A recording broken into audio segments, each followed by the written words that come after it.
Hi, I'm Will Bagley, and you're not. Welcome to Gospel Tangents, the best source for Mormon history, science, and theology. I'm Rick Bennett. When assigning blame for the Mountain Meadows Massacre, there are two figures who often get overlooked: U.S. President James Buchanan and LDS Apostle George A. Smith. Historian Will Bagley will talk about the role these two played in ratcheting up tensions against the Mormons, and how they played a critical role in the Mountain Meadows Massacre. You won't want to miss this conversation. Check it out. I also want to remind you, if you haven't signed up, sign up today. I'm giving away a free book from Will Bagley that's autographed by him, The Whites Want Everything. It is part of the Kingdom of the West series, and it talks about Mormons and Indian relations in the 1800s. So you won't want to miss that.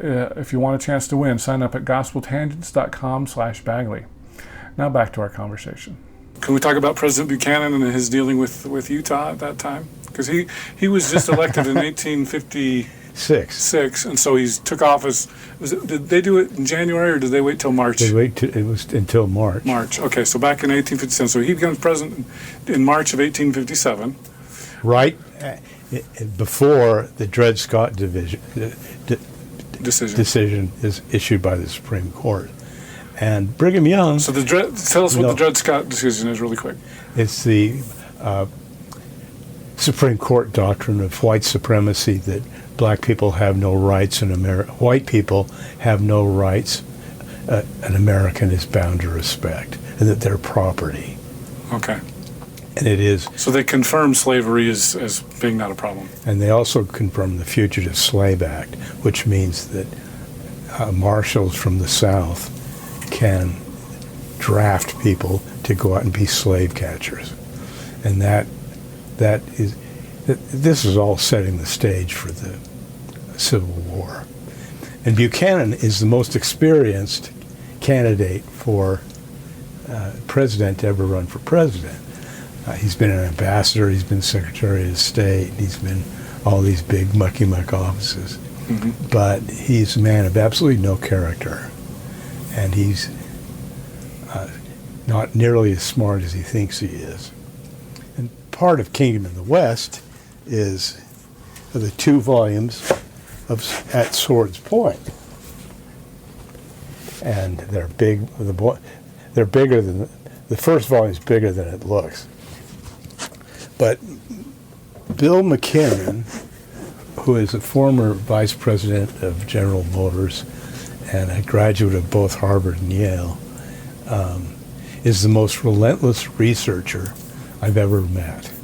And he discovered notes and letters by a British diplomat that show how Buchanan thought that by extending America, purchasing Cuba and getting most of northern Mexico to open for the slaveocracy, that could avert the Civil War.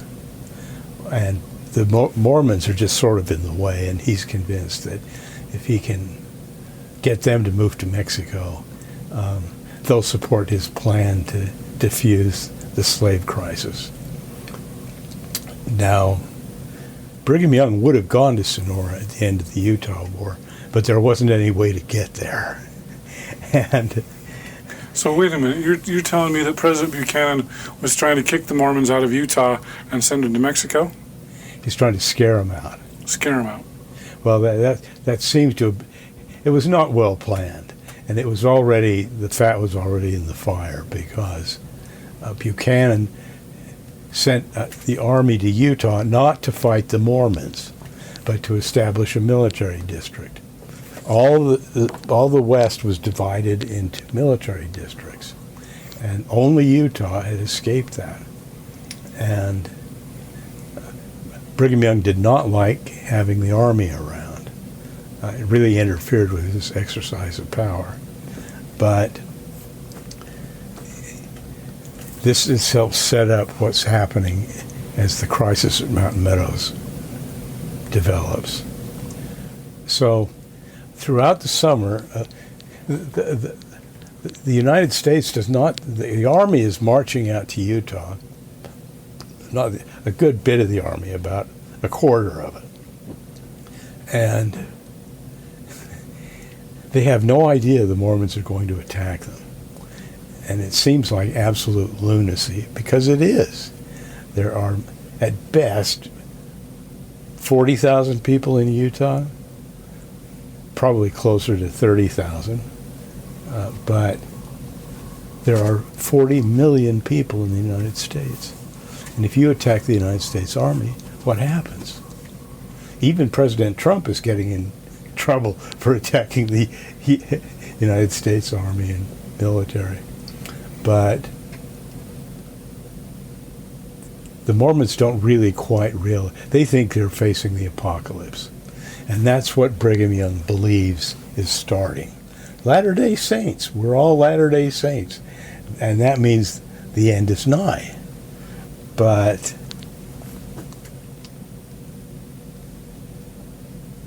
no man knows the hour that the end will come. And it's been that way for 2,000 years.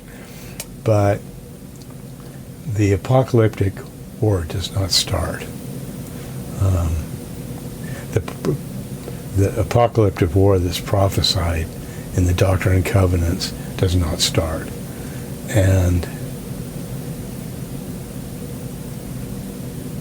But in the middle of attacking the U.S. Army and rousing up the United States, Brigham Young does get his fanny in a crack, and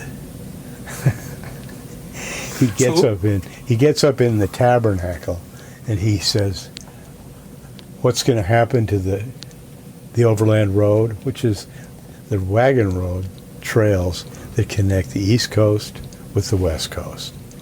And he is going to split the United States. He's going to enlist the Indians, and he says in public in August, middle of August, what will happen to immigrant companies that come into Utah? The Indians will use them up. Well, now that's not a very nice remark, is it? But it shows that he thought he could run the Indian nations, which was a complete illusion, because they were scared of Brigham Young and they respected Brigham Young, but they were not going to fight for him. And it becomes clear that neither the Indians are not going to join the U.S. Army, and they're not going to join the Nauvoo Legion. And the involvement at Mountain Meadows is grossly exaggerated, to put it mildly. But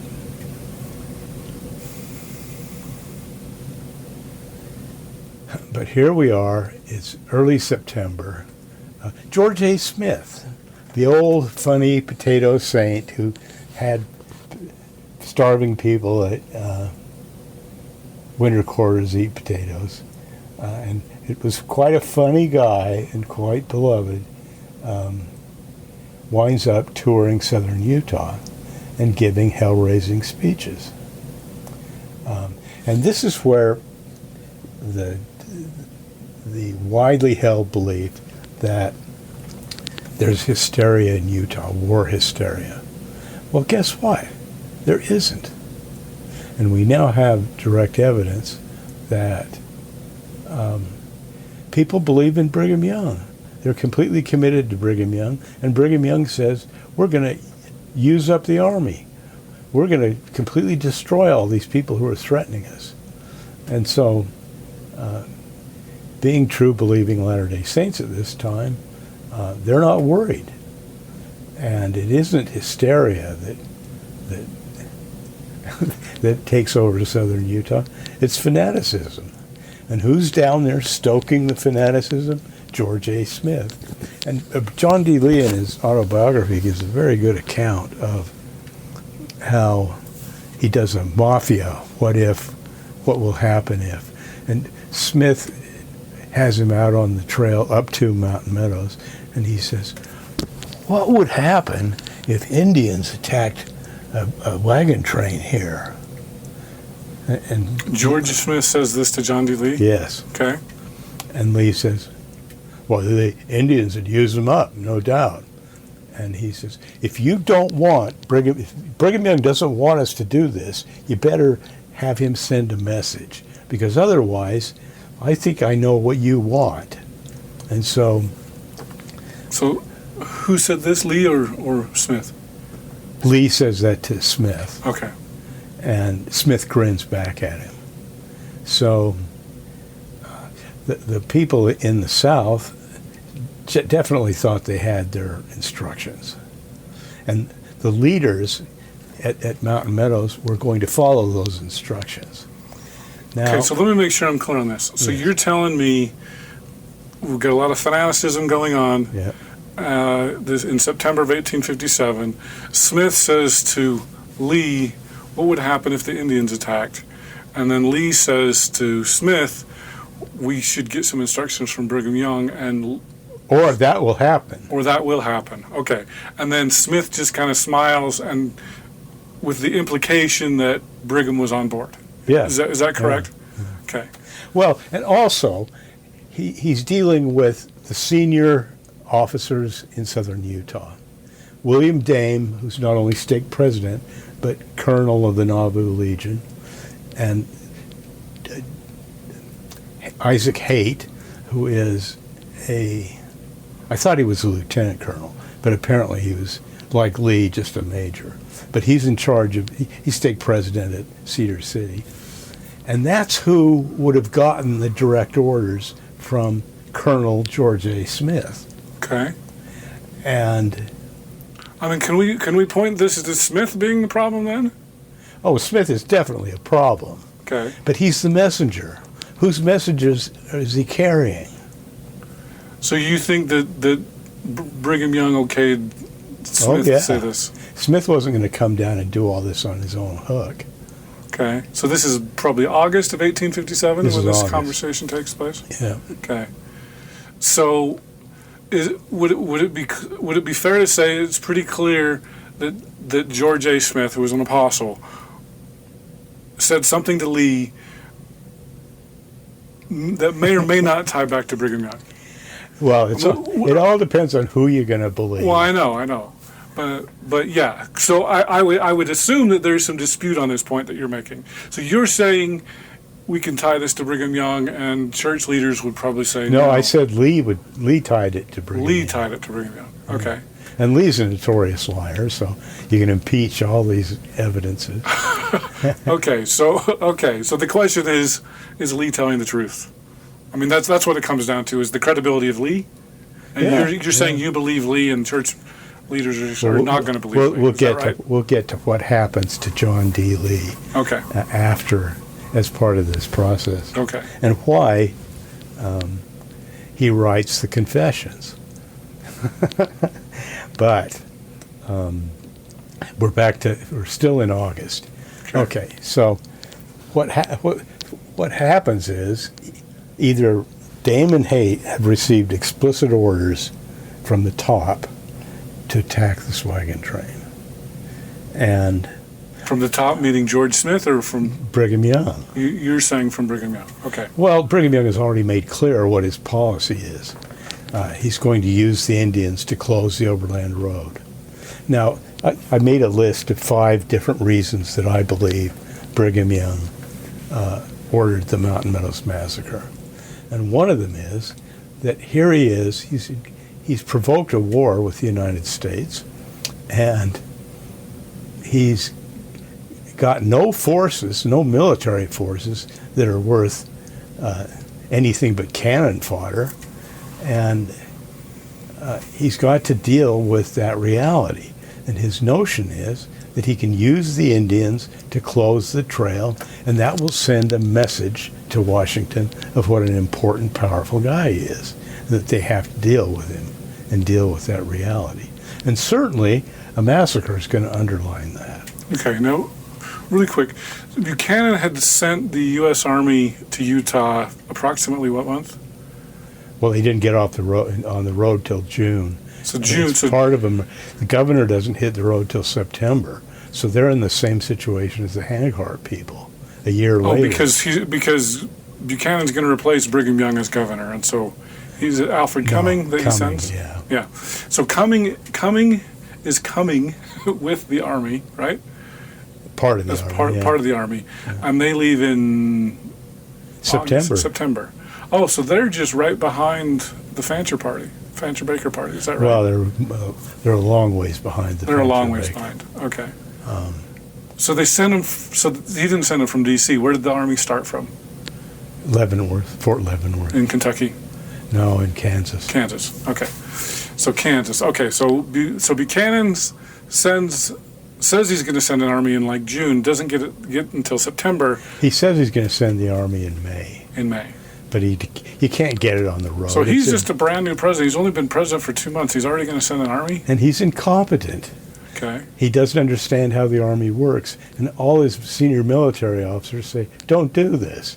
It's too late in the year. Wait till next year, which would have given plenty of time to avoid all this nonsense. Mm-hmm. But he's an incompetent boob. Okay. And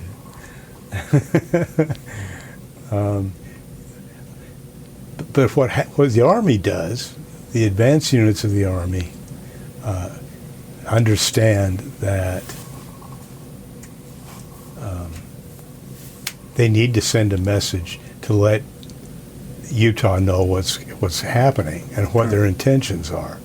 And so as after the Fancher Party is attacked on September 7th, 1857, by Mormons, not by a mass of Indians. So you don't think Indians were involved at all? I think there were some, but they put out a cattle call for Indian freebooters. Any Indians that wanted pungo and carabines, horses and guns, could come join in on an attack on a wagon train. But it wasn't the Southern Paiutes. That I'm sure of. Okay. I hope you enjoyed our conversation with historian Will Bagley. In our next conversation, I asked Will what his opinion was of Richard Turley's book, Massacre at Mountain Meadows. It's just part of the cover-up. It's just part of the standard story. Okay. If you'd like to hear the entire interview uncut, please subscribe to patreon.com/gospeltangents. And for just $5 a month, you can hear the entire interview without any interruption. If you'd like a paperback version of our transcripts, go to amazon.com and do a search for Gospel Tangents interview. Also, if you'd like to give the money to me and not Amazon, please subscribe on my website, and I'll be able to send you a transcript as soon as they are completed, and click the subscribe button. You can also find our latest information on facebook.com/gospeltangents, as well as we're on Twitter @gospeltangents.